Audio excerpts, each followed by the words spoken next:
اعوذ باللہ من الشیطان الرجیم بسم اللہ الرحمن الرحیم واتخذ اللہ ابراہیم خلیلا صدق اللہ العظیم وصدق رسولہ النبی الکریم ان اللہ وملائکتہ یصلون علی النبی یا ایہا الذین آمنوا صلوا علیہ وسلموا تسلیما اللہم صل علی سیدنا و مولانا محمد معدن الجود والکرم وآلہ وبارک وسلم۔ تمام تعریفیں حمد و ثنا اللہ تعالیٰ جل مجدہ الکریم کے لیے۔ زاں بعد درود و سلام نبی محترم شفیع محتشم آقا کل ختم رسول دانائے سبل احمد مجتبیٰ جناب حضرت محمد مصطفیٰ صلی اللہ تعالیٰ علیہ وسلم کی ذات والا صفات کے لیے حمد و صلات کے بعد، عزیز دوستو، بزرگوں اور بھائیوں، حضرت سیدنا ابراہیم خلیل اللہ علی نبینا علیہ الصلاۃ والسلام کا تذکرہ قرآن مجید نے کئی جگہوں پہ بیان فرمایا ہے۔ نبی پاک صلی اللہ تعالیٰ علیہ وسلم نے ارشاد فرمایا ہے کہ میں ملت ابراہیم پہ ہوں۔ حضرت ابراہیم علیہ الصلاۃ والسلام کے سیرت کو، سوانح کو، ان کی زندگی کے واقعات کو قرآن مجید نے متعدد مقامات پہ بیان کیا ہے۔ انبیاء کرام علیہم السلام 1,24,000 کم و بیش ہوئے، لیکن دین اسلام میں نبی پاک علیہ السلام کی امت میں جو مقام حضرت ابراہیم کا ہے وہ بس انہی کا ہے۔ ان کی زندگی ایک بڑی خوبصورت، بڑی منفرد اور مسلمانوں کے لیے بڑی اسوہ نور دینے والی زندگی ہے۔ نبی پاک صلی اللہ علیہ وسلم نے فرمایا، میں اپنے باپ حضرت ابراہیم کی دعا بن کے دنیا میں آیا ہوں۔ اور پھر محبوب پاک سید عالم صلی اللہ تعالی علیہ وسلم نے اپنی امت میں بھی جناب ابراہیم کے طریقے کو جاری رکھا۔ صحابہ نے قربانی کے بارے میں حضور سے پوچھا، ما ہذہ الاضحیہ، یا رسول اللہ صلی اللہ علیہ وسلم یہ قربانی کیا ہے؟ تو فرمایا، سنت ابیکم ابراہیم، یہ تمہارے باپ حضرت ابراہیم کا طریقہ ہے، یہ تمہارے باپ حضرت، حالانکہ قربانی نبی پاک صلی اللہ علیہ وسلم کا بھی طریقہ ہے، لیکن فرمایا تمہارے باپ حضرت ابراہیم کے ذکر کو باقی رکھا۔ اللہم صلی علی محمد وعلی آل محمد کما صلیت علی ابراہیم وعلی آل ابراہیم، ان کے تذکرے کو باقی رکھا دین کے اندر۔ حضرت ابراہیم بڑی امتیازی شان والے نبی ہیں، بڑی امتیازی شان والے۔ رب کریم کا وہ دوست جس نے کوئی چیز بچا کے نہیں رکھی، ہر شے ہی اپنے رب کی بارگاہ میں پیش کر دی۔ چند چیزوں سے انسان کو بڑا پیار ہوتا ہے، گھر اسے بڑا پیارا ہوتا ہے۔ وہ بڑا خوبصورت ہوٹل، 5 سٹار ہوٹل میں رہا، وہ اسلام آباد گیا، کسی سفر پہ گیا تو بڑے اعلیٰ قسم کے اس کو کھانے ملے، بڑی چیزیں ملی، لیکن کبھی دائیں کروٹ کبھی بائیں کروٹ۔ تو ساتھ بیڈ پہ دوست تھا تو اس نے کہا صاحب سو جاؤ، تو اس نے کہا یار جو مزہ اپنے گھر میں سونے کا ہے وہ کسی اور جگہ تھوڑی ہے۔ گھر بڑا پیارا ہوتا ہے، انسان کو لگاؤ ہوتا ہے، جس بے تکلفی سے، سکون سے، آرام سے انسان اپنے گھر میں وقت بتاتا ہے، کہیں اور مشکل ہو جاتا ہے۔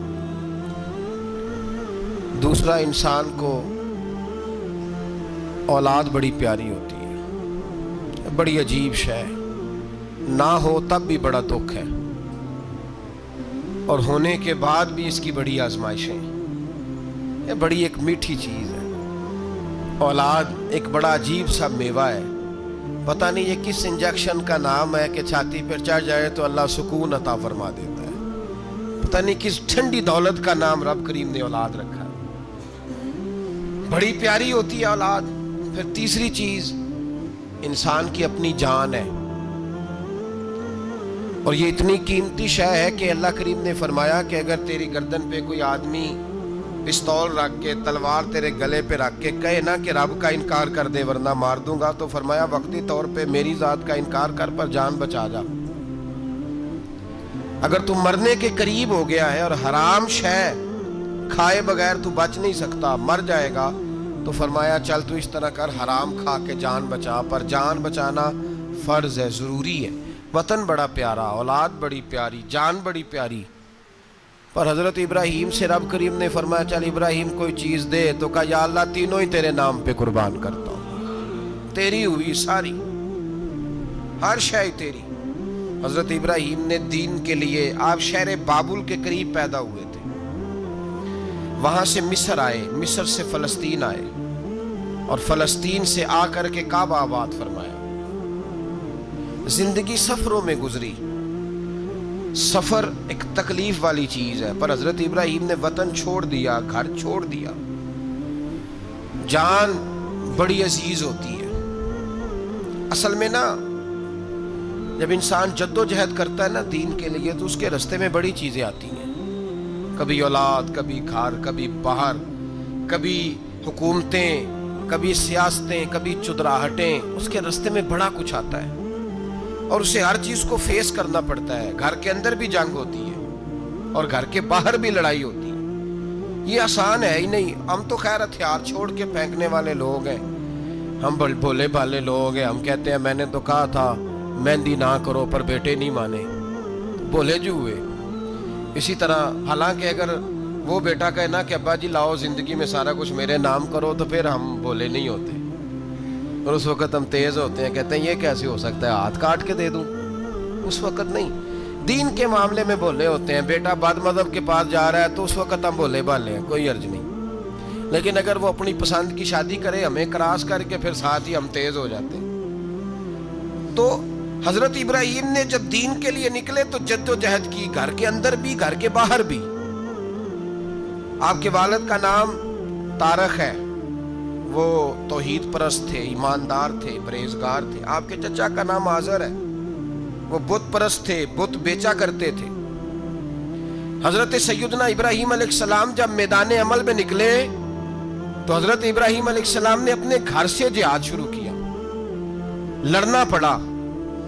گھر کے اصولوں سے، چچا نے جو رواج بنائے ہوئے تھے اس رواج سے ٹکرائے. فرمایا میں اپنے گھر کے اندر یہ بت پرستی نہیں ہونے دیں گا. چچا کو ایک دفعہ نہیں، بار بار 100 دفعہ سمجھایا. آپ کا چچا بت بنا کے بیچا کرتا تھا. حضرت ابراہیم علیہ السلام تھوڑے بڑے ہوئے تو کہنے لگا کہ چلو میرے ساتھ، تم بھی بت بیچنے ہیں، ہمارا کاروبار ہے. حضرت ابراہیم ساتھ نکلے تو بت پکڑا ہے. گندے پانی کے اندر اس بت کو ڈبوتے ہیں، کہتے ہیں کسی نے خریدنا ہے تو خرید لو، نہ یہ نفع دے سکتا ہے نہ نقصان دے سکتا ہے. جو اپنا آپ نہیں بچا سکتا تمہیں کیا بچائے گا، خریدنا ہے تو خرید لو. چچا کہنے لگا تو کاروبار چمکا رہا ہے کہ تباہ کر رہا ہے. گھر میں بڑے معاملات خراب ہوئے، جھگڑے ہوئے، لیکن حضرت ابراہیم علیہ السلام ایک منٹ کے لیے بھی اپنے گھر کے اندر بھی کمپرومائز کرنے کو تیار. یہ تھوڑا مشکل میں نے پہلو چھیڑ دیا ہے، یہ تھوڑا مشکل پہلو چھیڑ دیا ہے. تھوڑا سمجھدار آدمی ہے پر بیوی سے پردہ نہیں کرا سکتا. سیانا ہے، پنچایت کا بندہ ہے، جو اس سے آپ کہیں گے وہ بات یہ سنائے گا، لیکن کہتا ہے نہیں جی میں نے کوشش کر لی ہے. کس قسم کی کوشش ہے صاحب، کیسے ہو گیا؟ حضرت ابراہیم علیہ السلام نے گھر کے اندر سے فرمایا نہیں کرنے دوں گا. گھر کے اندر بھی ٹکرائے. فرمایا تم جو بھی ہو، پاش پاش کیا چچا کے اصولوں کو. اور باہر جب نکلے تو صرف علاقے کے چیئرمین سے نہیں ٹکرائے، ایم پی ایم این اے وزیر مشیر سے نہیں ٹکرائے. سپر پاور نمرود دنیا کا واحد حکمران تھا اس وقت، دوسرا کوئی حکمران ہی نہیں تھا. اکیلے حکمران سے جا کر ٹکرائے. کوئی ساتھ فوج نہیں تھی، کوئی ساتھ ان کے طاقت بظاہر دنیا داری کی کوئی نہیں تھی. پر حضرت ابراہیم جا کے ٹکرائے اور میرے رسول پاک صلی اللہ علیہ وسلم نے سند بیان کی. فرمایا افضل الجہاد کلمۃ الحق عند سلطان الجابر. فرمایا سب سے افضل جہاد یہ ہے کہ تو ظالم بادشاہ کے سامنے کھڑے ہو کے حق بات بیان کر دے. یہ سب سے بڑا جہاد ہے. یہ سب سے افضل الجہاد کلمۃ الحق عند سلطان الجابر، سب سے بڑا جہاد. حضرت ابراہیم کھڑے ہو گئے، سپر پاور سے ٹکرائے. یہاں ہم لوگ حکمتوں کا شکار ہیں، دیکھیں گے، کریں گے، سوچیں گے، اور مولوی صاحب کو ویسے کہتے ہیں آپ پرہیز کریں سیاسی باتوں سے. بھئی اللہ کے ہر نبی نے جا کے وقت کے ظالم حکمران کو لتاڑا ہے, للکارا ہے. یہ تو مشن انبیاء ہے. حضرت سیدنا ابراہیم علیہ السلام نے اس کو جا کے کہا کہ تو جھوٹ بولتا ہے, تو جھوٹا ہے, تو خدائی کا دعویٰ کرتا ہے, تو بہت بڑا ظالم ہے. اور قرآن مجید نے اس ساری بات کو بیان فرمایا. حضرت ابراہیم علیہ السلام سے کہنے لگا میں رب ہوں. تو آپ نے فرمایا میرا رب تو وہ ہے جو زندہ کرتا اور مارتا ہے. تو پھر آپ حق بات بیان کریں گے تو اللہ مارے گا کہ بندہ مارے گا؟ کچھ بھی نہیں ہوتا, کیونکہ زندگی موت کس کے ہاتھ میں ہے؟ اللہ کے ہاتھ میں. زندگی موت اللہ, کچھ بھی نہیں ہوتا. انسان صحیح سمت کا تعین کرے اور صحیح چلے. حضرت علی شیر خدا سے کسی نے کہا تھا کہ آپ کے بڑی دشمنی ہے, کوئی محافظ رکھ لیں. آپ فرمانے لگے موت خود بہت بڑی محافظ ہے, وقت سے پہلے آتی ہی نہیں. بڑی محافظ ہے, وقت سے پہلے. علامہ نورانی رحمت اللہ تعالیٰ علیہ کراچی جیسے شہر میں رہا کرتے تھے, جہاں کام پہ خطرہ تھا. لوگوں نے کہا حضرت اتنے بڑے لیڈر ہو, آپ کی جماعت کی 62 سیٹیں ہوئی قومی اسمبلی میں, ایک ایسا وقت بھی آیا تو کوئی ایک آدمی بندوق والا. آپ فرمانے لگے مجھے ضرورت ہی نہیں, اس لیے کہ جس خدا رسول کے لیے میں نکلا ہوں وہ خود ہی حفاظت کرنے والے ہیں, ضرورت نہیں ان چیزوں. تو بھائی حضرت ابراہیم ٹکرائے, اور آپ کا انداز کیا ہے؟ جا کے کہا کہ تو نہیں, خدا وہ ہے جو زندہ کرتا. اور اس نے ایک بیوقوفوں جیسی دلیل دی. ایک آدمی کو کل پھانسی دینی تھی تو اس کو بلایا, کہنے لگا تجھے کب پھانسی ہے؟ اس نے کہا کل. کہنے لگا جا تجھے ذات کی زندگی دی, اس کو چھٹی دے دی. ایک عام آدمی بیچارہ بیٹھا تھا, اس کو پکڑ کے نا کہنے لگا اس کی گردن اڑا دو. کہنے لگا دیکھ لو میں بھی زندہ کرتا اور مارتا ہوں.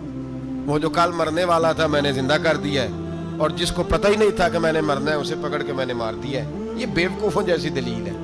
حضرت سیدنا ابراہیم علیہ السلام چاہتے تو اسی وقت دلیل توڑ دیتے کہ تو کیا بیوقوفوں جیسی بات کر رہا ہے, اگر تو زندگی دیتا ہے تو مرے ہوئے میں جان ڈال کے دے جس کو تو نے مارا ہے.